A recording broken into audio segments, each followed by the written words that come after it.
Bonjour, je suis le pasteur Jérémy Poulet à l'église de Providence et je suis très heureux de t'accueillir pour visionner ce message. J'espère qu'il sera pour toi une source de bénédiction et d'encouragement et si c'est le cas, n'hésite pas à mettre un petit commentaire et à le partager aux amis autour de toi. Je te souhaite un bon visionnage, sois béni et à bientôt. Que Dieu soit béni. Je clôture ce matin la série de messages que nous avons intitulée « Augmente notre foi ». C'est une série qu'on a commencée depuis le début de l'année et chacun a mis un petit peu sa participation, sa pierre à l'édifice de toute cette série. Et pour ma part, je la clôture ce matin pour nous tous, mais avec vous, j'avais vu sur ces thèmes « Augmente ma foi pour des résolutions durables ». Ça, c'était un peu au début de l'année. « Augmente ma foi pour des victoires complètes ». Et ce matin, j'aimerais clôturer cette série et pour ma part, vous apporter ce troisième message ici me concernant avec ce thème « Augmente ma foi pour rester debout malgré tout ».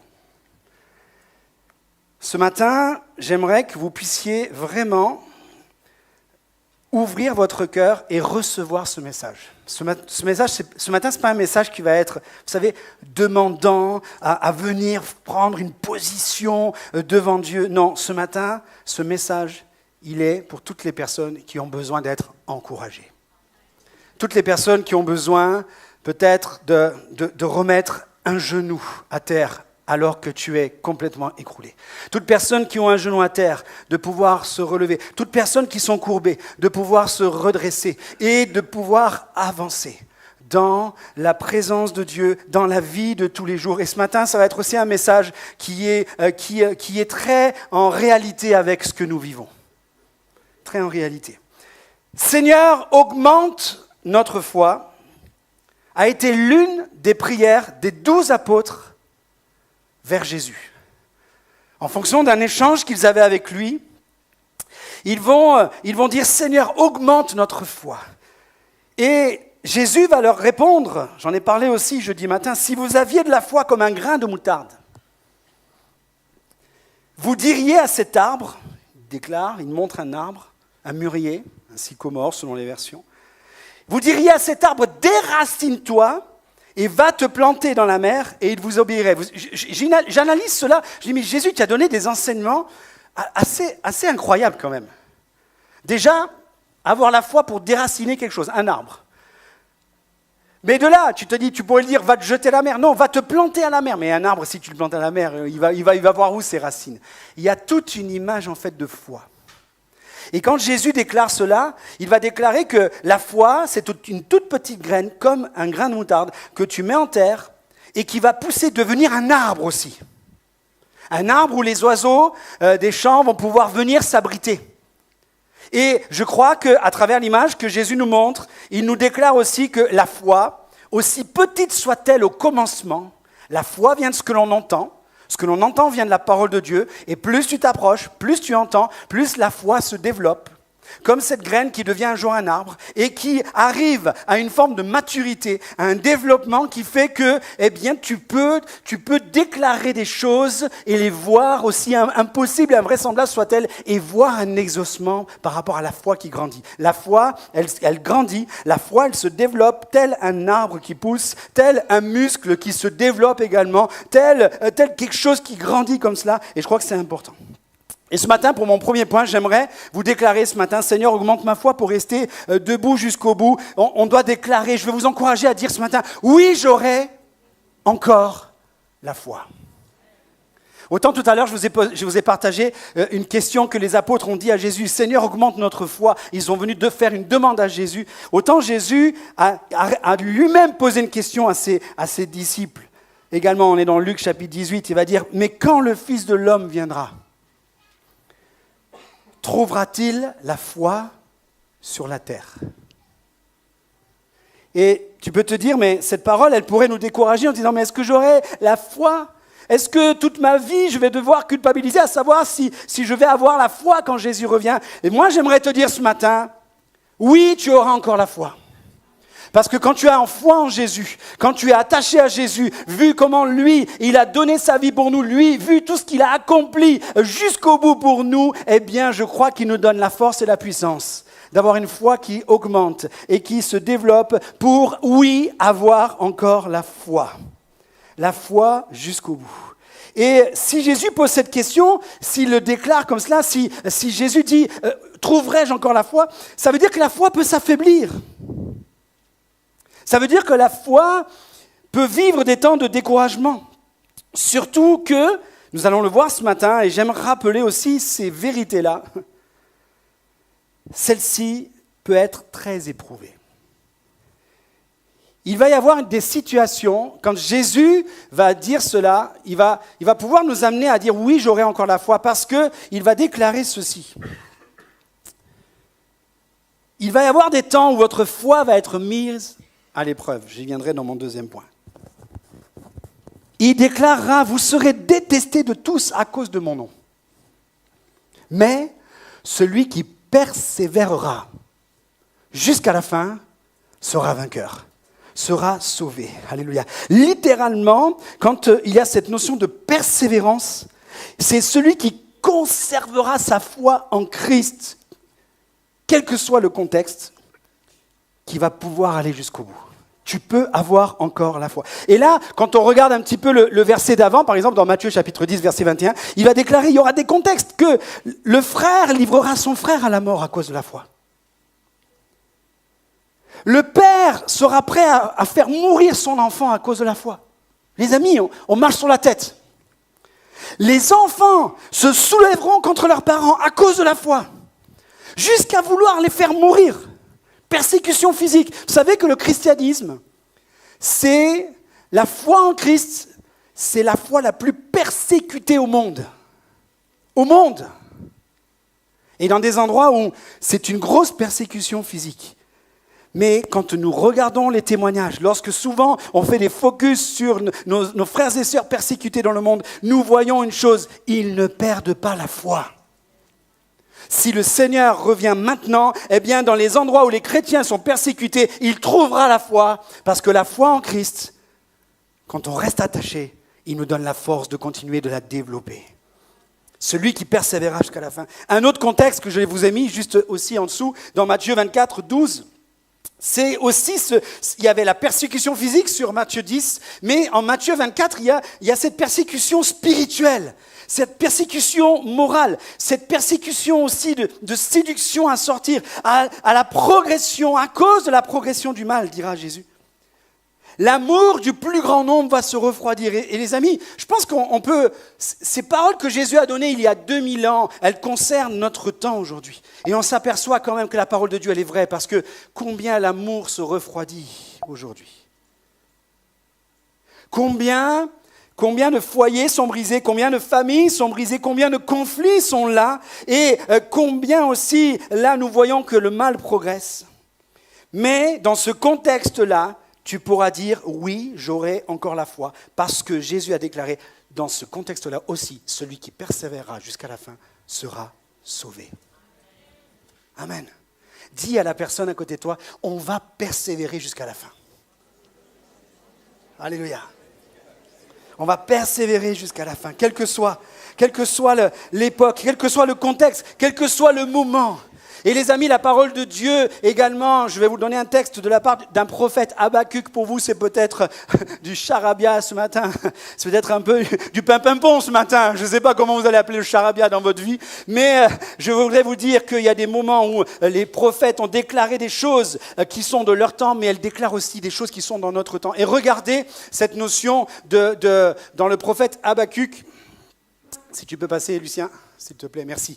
Dans le prophète Habakkuk, regardez au chapitre 3, verset 17. Il va déclarer un moment qui va se produire dans sa génération, mais également, à travers cette parole, Dieu déclare un moment qui se produit prophétiquement, qui peut se produire aujourd'hui pour nous. Avec leurs termes, avec leur description de l'époque, les figuiers ne portent plus de fruits. Voilà un petit peu le contexte. Les vignes ne donnent pas de raisins, les oliviers ne produisent rien, les champs ne fournissent aucune récolte. Il n'y a plus de moutons dans les enclos, il n'y a plus de bœufs dans les étables. Mais Habakkuk va déclarer ceci et le déclare pour nous. Ça veut dire que nous pouvons aussi le déclarer. Mais moi, je trouve néanmoins ma joie dans le Seigneur. Je suis heureux à cause du Dieu qui me sauve. Le Seigneur Dieu est ma force. Il me fait marcher sur les hauteurs. Je lève les yeux vers les montagnes. D'où me viendra le secours? Tout est que chaos.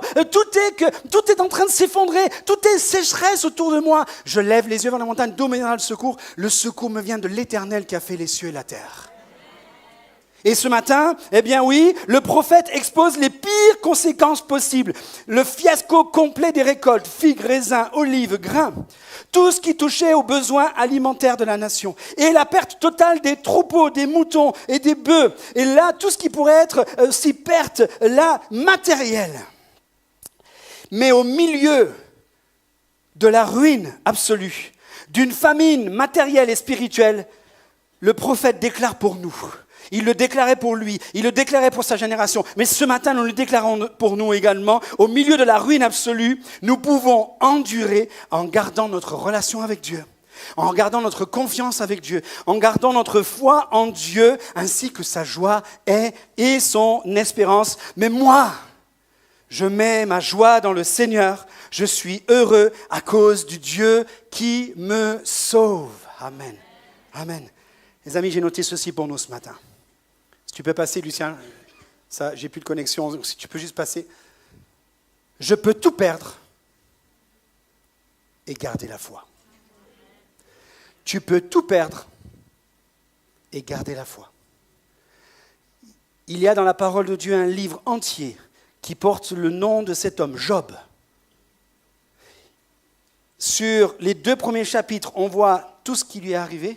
Sur les 2 derniers chapitres, on voit son rétablissement. Il y a 42 chapitres. Ça veut dire qu'en gros, il y a 38 chapitres qui parlent de son épreuve où il est le plus bas. Il a tout perdu. Cet homme a tout perdu. Ses enfants, tous ses biens matériels, tout son bétail, tout son argent. Il a été ruiné.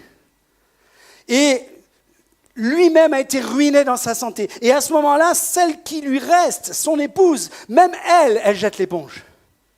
Elle lui dit, mais Job, tu continues néanmoins à avoir la foi. Tu continues à avoir la foi. Mais tu sais quoi? Maudit Dieu et meurs. Vous imaginez ça? Et Job va la reprendre. Il va l'encourager en disant, l'Éternel a donné, l'Éternel a repris. Nous continuerons d'adorer l'Éternel. Parce que nous n'adorons pas Dieu pour ce qu'il fait ou ce qu'il donne.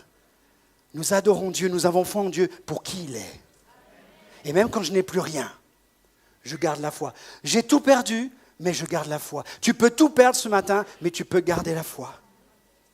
Et j'aimerais vous dire, puisque le livre de Job nous le montre, à la fin, comme il n'y a pas de contre-indication dans cette dimension, il retrouve tout.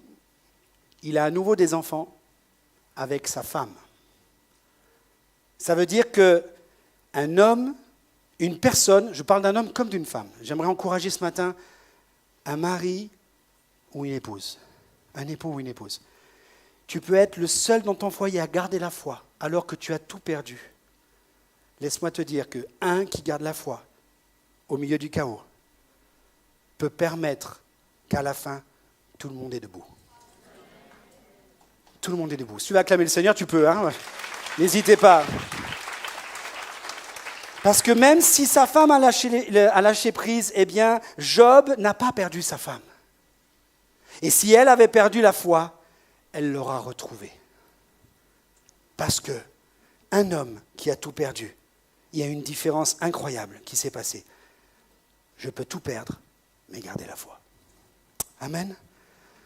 Deuxième point ce matin, j'aimerais voir avec vous, c'est la réalité, une foi qui est mise à rude épreuve. Je disais tout à l'heure, le christianisme, c'est la foi en Christ, c'est la religion, la relation. Moi, j'aime pas le mot religion, j'aime bien parler de relation. Hein. C'est la relation avec Dieu la plus persécutée au monde. Et Jésus lui-même va le dire. En fait, ce qui est beau dans la parole de Dieu, c'est que Jésus, on voit qu'il fait des miracles, on voit qu'il peut faire des choses incroyables, mais il est tellement vrai. Il ne nous a pas annoncé un évangile à l'eau de rose. Et il va déclarer, écoutez, je vous ai dit ces choses afin que vous ayez la paix en moi. Et cette paix en moi, vous la garderez quand bien même vous aurez des tribulations dans le monde. Vous aurez des tribulations dans le monde, mais cette paix, cette confiance, eh bien, Jésus déclare, vous prenez courage, j'ai vaincu le monde. J'ai vaincu le monde. J'ai regardé la définition du mot tribulation.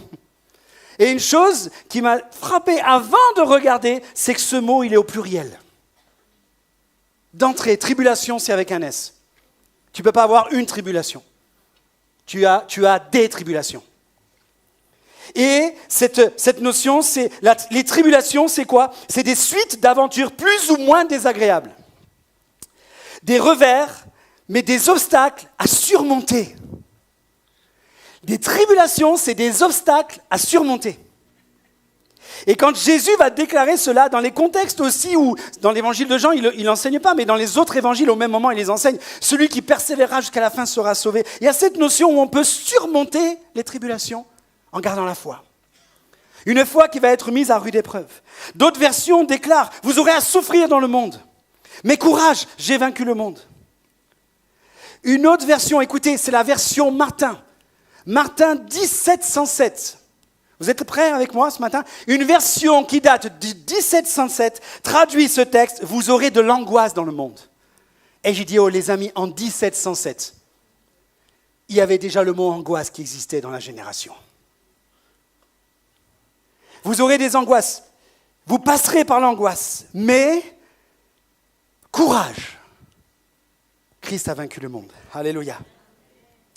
Une autre version latine, Vulgate, déclare « Vous subirez la pression du monde. » Vous subirez, les amis. Vous subirez. Jésus parle ici des tribulations qui seront endurées par les chrétiens à cause de leur choix de l'avoir choisi, à cause de leur choix d'avoir mis leur foi en lui.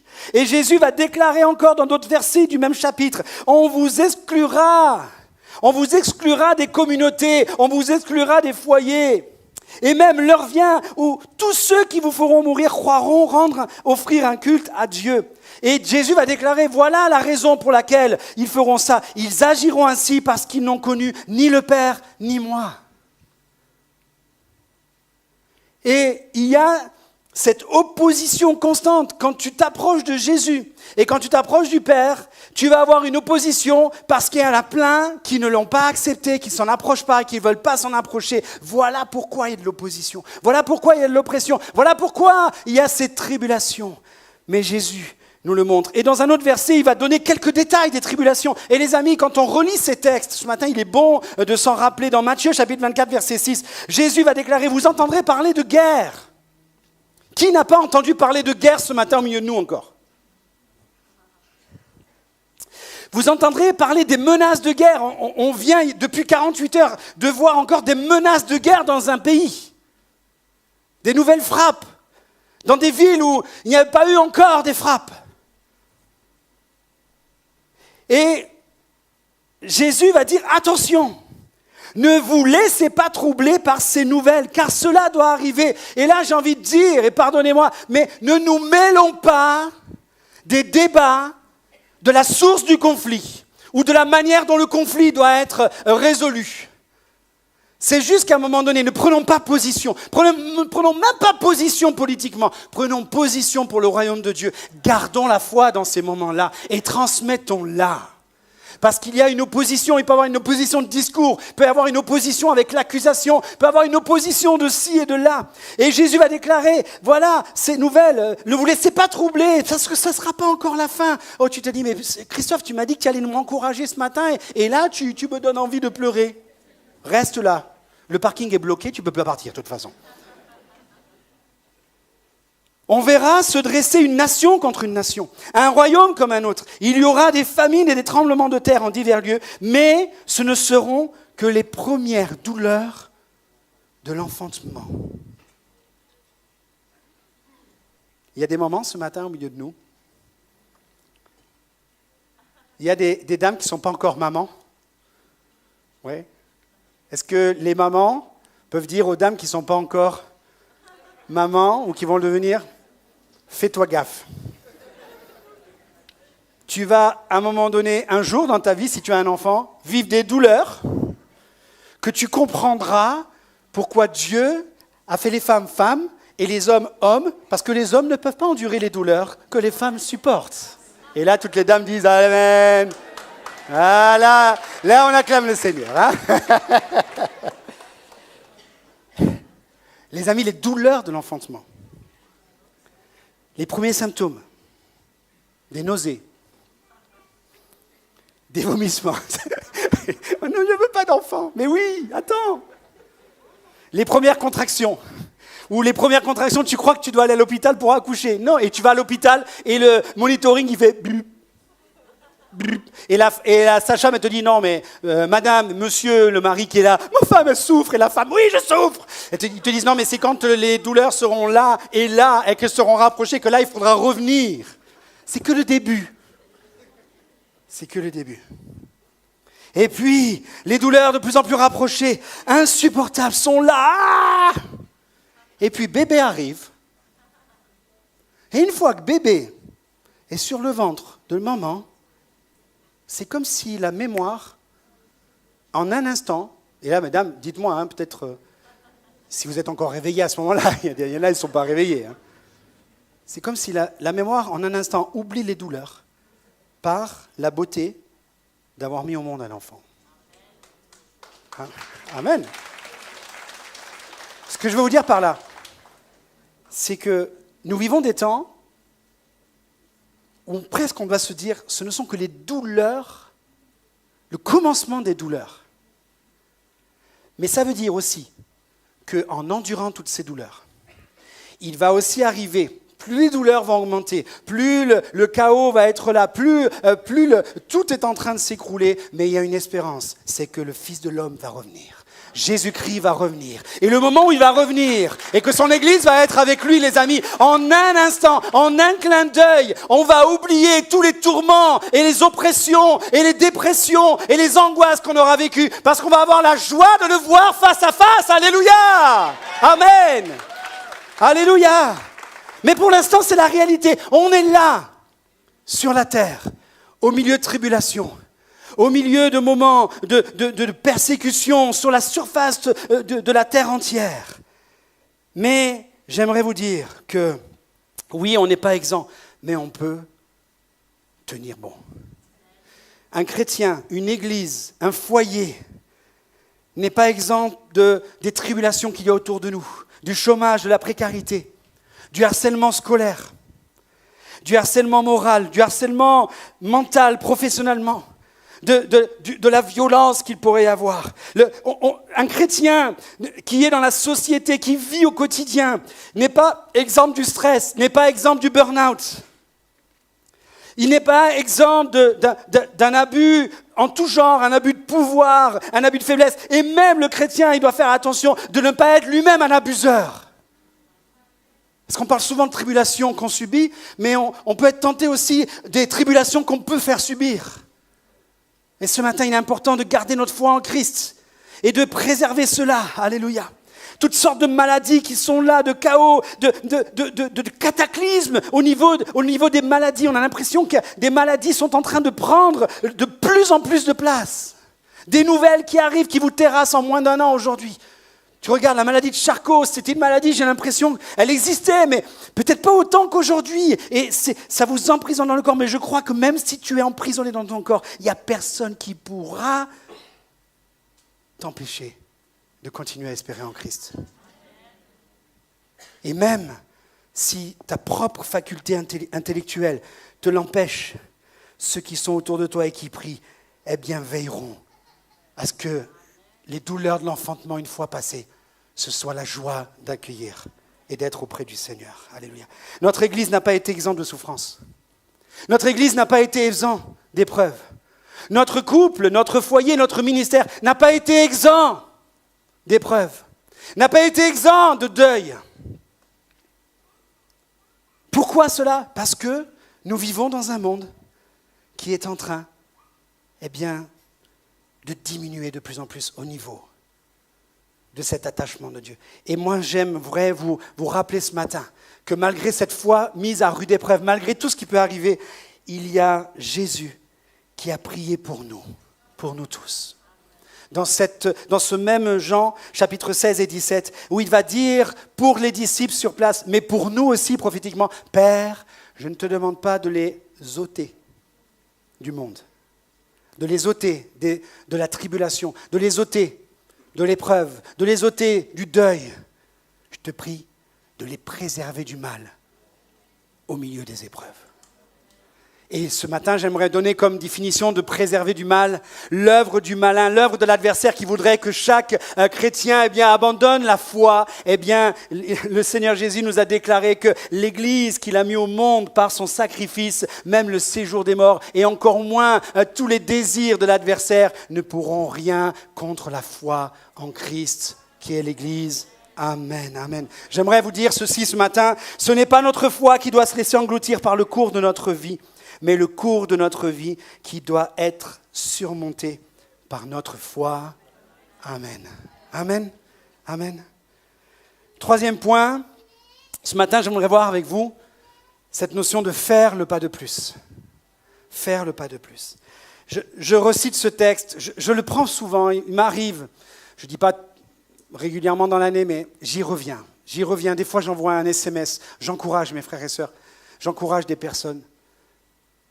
On peut lire facilement, un petit peu par cœur, parce qu'on a lu une seule version de la Bible, Philippiens 4,13. « Je puis tout par celui qui me fortifie. » Mais j'aime aussi d'autres versions qui disent ceci, « Je peux faire face à toutes les difficultés grâce au Christ qui m'en donne la force. » Avec mon épouse, mes enfants, nous avons expérimenté ceci.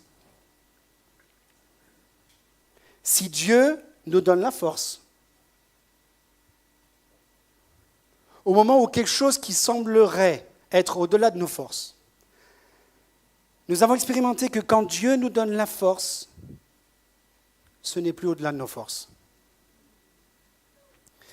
On a expérimenté que des choses qu'on aurait pu imaginer être au-delà de nos forces, en disant ça, Seigneur, c'est quelque chose qui sera au-delà de nos forces. Il y a certaines choses qu'on a quand même vécues. Mais on a aussi vécu que quand le Seigneur te donne la force, au moment où l'épreuve arrive, où le deuil est là, tombe, quand Dieu te donne la force, c'est plus au-delà de tes forces. Et nous avons expérimenté que nous pouvons faire le pas de plus. Je parle de nous, mais je parle de notre Église aussi, que je connais bien, que nous connaissons bien. Nous nous connaissons pour certains depuis 14 ans. Je peux vous dire que dans notre Église, des personnes ont perdu des enfants. Des jeunes mamans et jeunes papas ont perdu leur bébé. Certains dans le ventre de la maman, d'autres après la naissance. Des mamans ont perdu leur enfant, des parents ont perdu leur enfant. Nous avons vu des familles qui ont perdu un frère, qui ont perdu une sœur. On a vu des épouses qui ont perdu leur époux, on a vu des époux qui ont perdu leur épouse. Mais j'aimerais vous dire une chose ce matin.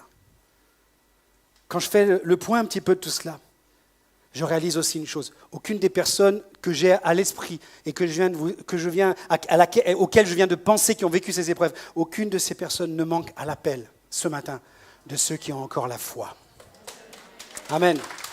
Et j'ai été réjoui, pardonnez-moi, Conchi et Joseph. Ça fait très plaisir de revoir Conchita et Joseph. Ça faisait des mois qu'ils ne pouvaient plus venir à l'église à cause des problèmes de santé, à cause des problèmes d'hospitalisation. Presque une année en gros. Et ce matin, ils sont là. Et en sachant que j'allais apporter ce point, et en vous regardant, avec vos précautions, le masque, etc., mais la joie qu'on voit en dessous de venir à l'église, en sachant, et moi je connais une partie, il y en a d'autres qui connaissent encore plus que moi, tout ce que vous avez enduré, mais au-delà de tout ça, il n'y a que vous qui savez ce que vous avez pu endurer. On peut témoigner que parce que vous êtes là, eh bien, on peut avoir encore la foi. Et tout ça, on peut acclamer le Seigneur pour cela ce matin. Amen. Mon frère Laurent, qui est pasteur, qu'on va recevoir d'ailleurs dans l'année aussi, il sera avec nous pour une série d'enseignements en fin d'année. Mon frère Laurent, il a été pendant 10 ans le directeur de la formation jeunesse à l'IBQ, l'Institut biblique du Québec, à Montréal. Il a été le directeur de cette formation jeunesse et il avait affiché sur l'entrée de ses bureaux, là où il y avait la formation jeunesse, règle numéro 1, faire un pas de plus. Règle numéro 2, Quand tu n'as plus la force de faire un pas de plus, applique la règle numéro 1. Et ce matin, j'aimerais te dire, tu peux faire le pas de plus. Parce que quelqu'un a dit ceci, une citation que j'ai eue cette semaine. Et j'ai dit, merci Seigneur, même dans la semaine, tu construis encore le message pour nous le dimanche. Faire le pas de plus, c'est déjà sortir de l'état dans lequel je me trouve. Faire le pas de plus, c'est déjà sortir de l'état dans lequel je me trouve et je vais vers l'avant. Ce matin, tu peux faire le pas de plus. Et je vais terminer avec ce 4e point. Pourquoi je peux faire le pas de plus? Pourquoi je peux garder la foi qui est mise à rude épreuve? Pourquoi je peux dire oui, je peux être debout? Pourquoi? Parce que je peux rester debout jusqu'au bout comme Jésus. Amen. Les amis, écoutez-moi. Je vous lis Ésaïe chapitre 50, verset 6. Je vous le lis dans la version Nouvelle Français Courant. C'est la version que je lis dans mon quotidien. Tous les 2 ans, je change de version biblique. Pour ne pas m'habituer à des textes qu'on est là un peu comme, on les connaît par cœur, mais des fois on les connaît tellement par cœur qu'on ne les vit plus avec le cœur. Et de les lire dans une autre version, eh bien vous discipline. Et là, il y a eu quelque chose qu'on ne trouve que dans cette version, j'ai trouvé extraordinaire. Et le Ésaïe 50, quand on est dans Ésaïe 50, Ésaïe 51, Ésaïe 52, Ésaïe 53, même Ésaïe 54, il y a toute cette notion de les souffrances de Christ, l'œuvre qu'il va accomplir prophétiquement, ce qu'il a accompli pour nous à la croix et ce que nous pouvons vivre en tant qu'Église aujourd'hui dans l'épanouissement. Et dans le Ésaïe 50, verset 6, il y a prophétiquement cette description de Jésus qui, quand il sera là, il va dire « J'offre mon dos à ceux qui me battent. » Tribulation, persécution physique. « Je tends les joues à ceux qui m'arrachent la barbe. » Je ne cache pas mon visage au crachat. C'est ce que Jésus a vécu. Je ne cache pas mon visage aux insultes. Et il va déclarer aussi ceci. Dans ce moment-là, le Seigneur Dieu me vient en aide. C'est pourquoi je ne m'avoue pas vaincu. Et je sais que je n'aurai pas le dessous. C'est cette expression-là qui m'a marqué. Parce qu'on est toujours en train dans nos exemples de vie, de dire il faut prendre le dessus. Il faut rebondir. Il faut prendre le dessus. Mais dans les moments comme ça, moi j'aime cette notion de Jésus. Eh bien, il va déclarer que dans tout ce qu'il a enduré, dans tout ce qu'il a subi, et vous savez que Jésus a enduré et subi parce qu'il veut relever ceux qui endurent et qui subissent. Et ceux qui endurent et qui subissent, comme lui a subi et enduré, il déclara « Je sais que je n'aurai pas le dessous. » Amen. J'ai noté ceci pour nous ce matin, c'est très simple, mais quand même. Avec Jésus, je prends le dessus. Quand tout me pousse à prendre le dessous, les amis. Avec Jésus, je peux prendre le dessus. Quand tout me pousse à prendre le dessous. Et que notre foi et notre consécration restent à sa place lorsque je suis compressé, piétiné. Pourquoi ma foi peut tenir bon? Pourquoi je peux avoir encore la foi? Pourquoi je peux avoir encore une foi qui augmente dans ces moments-là pour rester debout? Parce que Jésus qui a enduré cela a gardé la foi. Amen. On est dans le jardin de Gethsémane. Il est dit que Jésus va éprouver de la tristesse et des angoisses. Lui, le Fils de l'homme. Et j'aimerais juste rappeler que le mot angoisse ici que Jésus a subi, c'est traduit par un mot grec. Je vous dirai pas le nom parce que je l'ai plus, mais je sais que c'est un seul mot grec dans tout le Nouveau Testament qui déclare le niveau d'angoisse le plus élevé qu'aucun homme n'a vécu. Et ce seul mot qui déclare un pic d'angoisse et de tristesse et de peur de la mort et de stress qu'aucun homme n'a vécu, il est attribué au moment où Jésus le vit.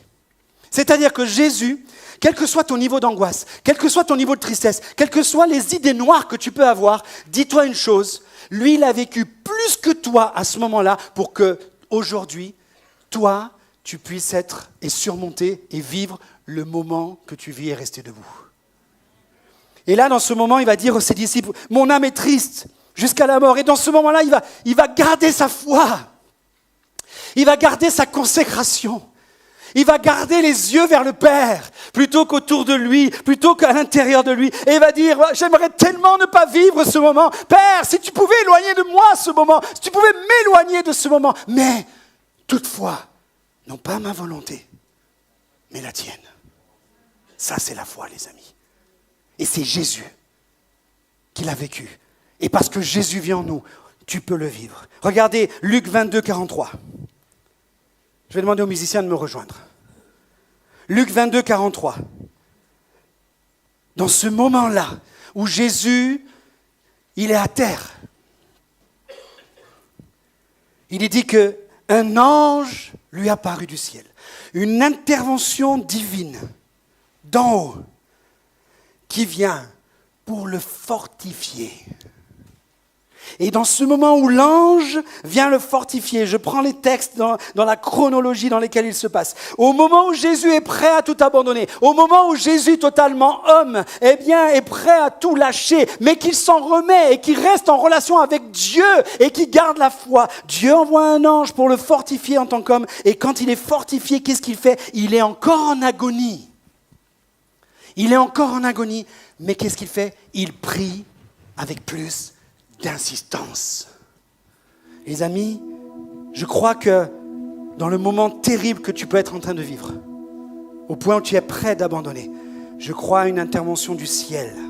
Et je crois ce matin à travers cette célébration, une intervention du ciel. Je crois que toi qui écoutes ce message aussi par Internet, je crois au moment où tu es en train de l'écouter, que ce soit maintenant ou plus tard, je crois à une intervention du ciel qui vient te dire, je te fortifie.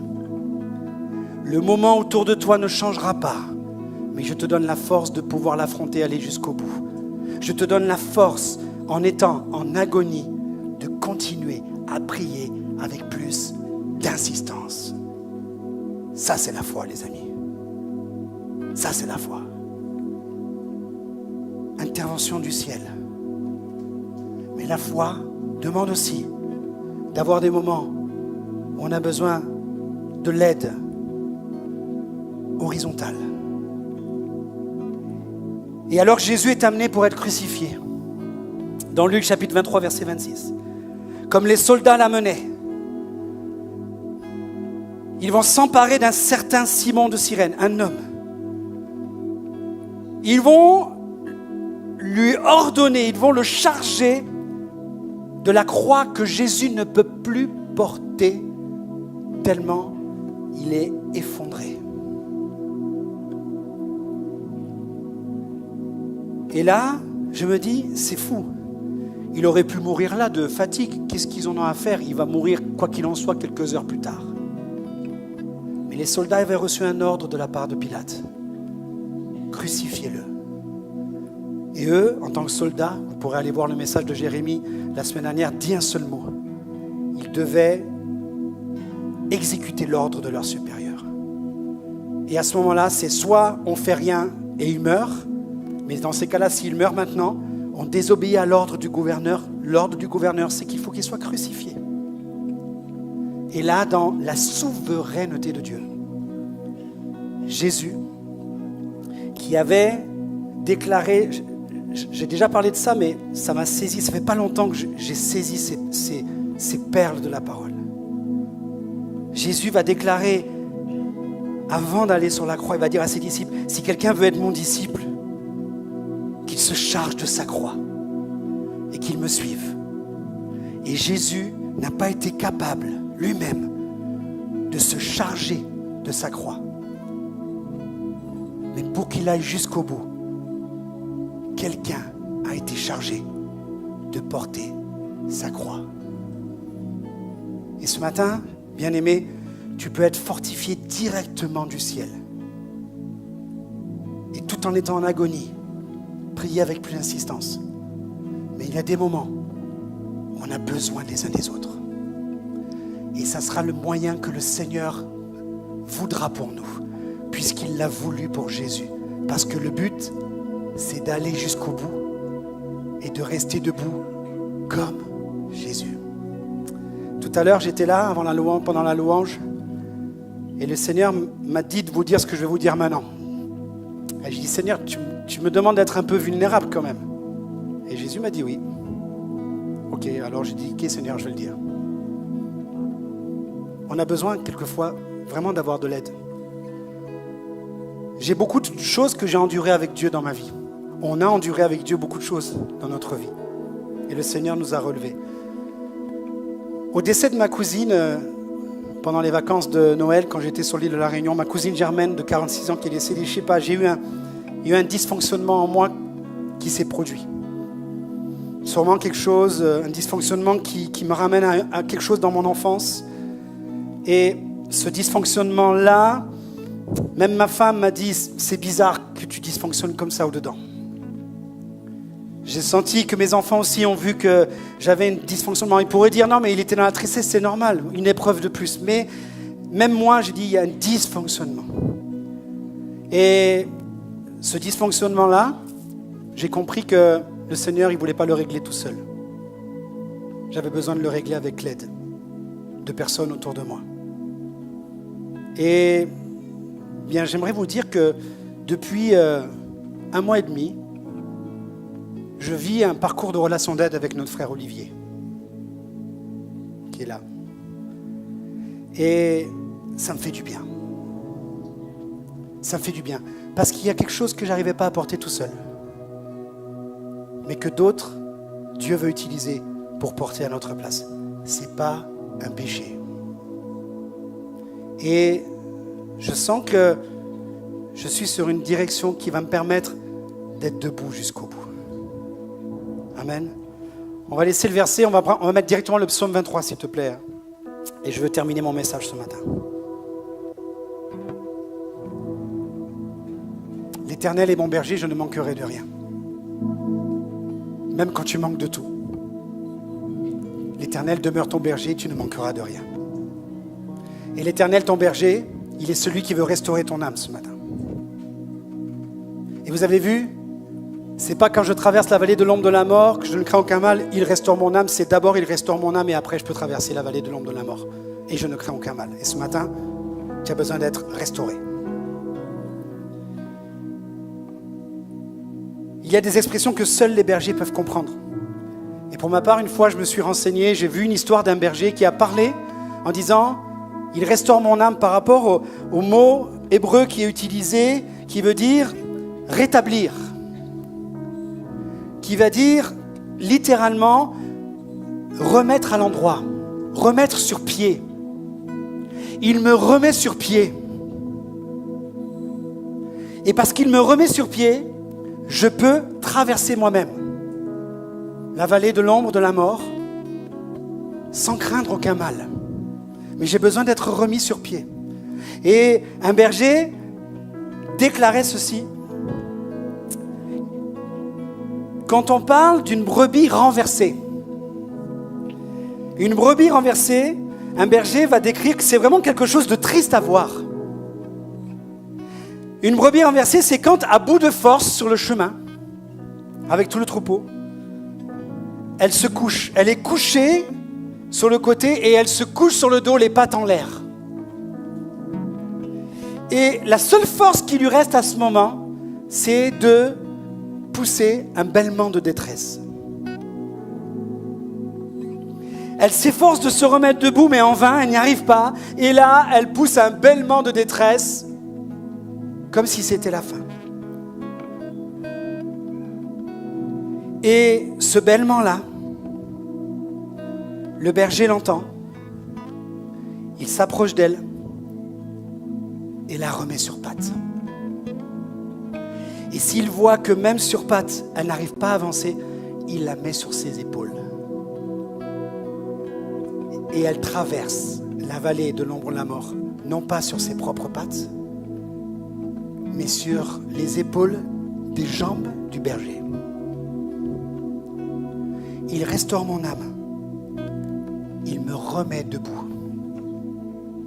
Et parce que Jésus a été debout jusqu'à la fin, ce matin, j'aimerais te dire que tu peux faire cette prière. Seigneur, augmente ma foi.